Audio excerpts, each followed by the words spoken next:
இன்றைய பாடல்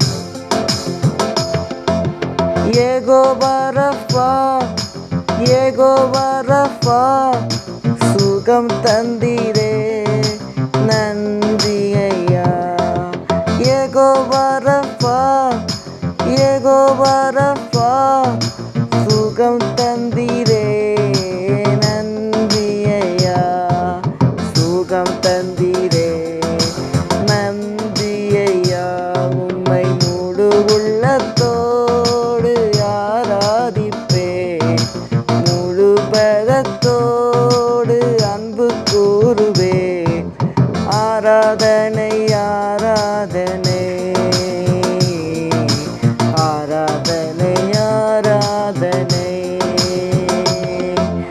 அன்பு கூறுவேன் இன்னும் அதிகமாய், ஆராதிப்பேன் இன்னும் ஆர்வமாய்.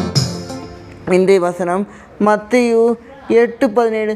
அவர்தாமே நம்முடைய பலவீனங்களை ஏற்றுக்கொண்டு நம்முடைய நோய்களை சுமந்தார் என்று ஏசாயா தீர்க்கதரிசியினால் உரைக்கப்படுவது நிறைவேறும்படி இப்படி நடந்தது.